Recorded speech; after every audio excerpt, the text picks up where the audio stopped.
तर बातमी येते पुण्यातून। पुण्यातल्या लोहगाव परिसरात बिबट्या आढळलेला आहे। मात्र आजूबाजूला जंगल परिसर असल्यानं बिबट्या पसार झालाय। बिबट्याला शोधण्याचं काम सध्या सुरू आहे।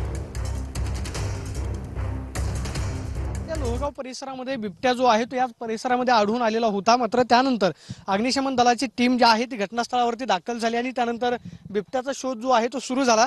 सध्या आपण पाहतोय की अग्निशमन दलाची टीम जी आहे ती या ठिकाणाहून बाहेर पडते, कारण या संपूर्ण परिसरामध्ये बिबट्याचा शोध जो आहे तो या टीमकडून घेण्यात आला। आणि आपण पाहतोय की बिबट्याचा शोध घेतल्यानंतर ही अग्निशमन दलाची टीम जी आहे ती सध्या या ठिकाणाहून बाहेर पडते।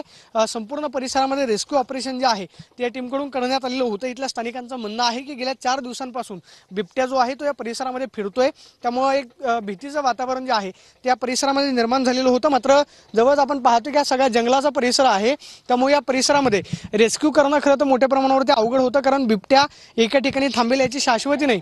त्यामुळे खरं तर रेस्क्यू या संपूर्ण परिसरामध्ये करणं हे अग्निशमन दलाच्या जवानांना कठीण जाते। त्यामुळे आपण पाहतोय की रेस्क्यू करू ही जवानांची टीम जी आहे ती सध्या या ठिकाणी घटनास्थळावरून बाहेर पडलेली आहे।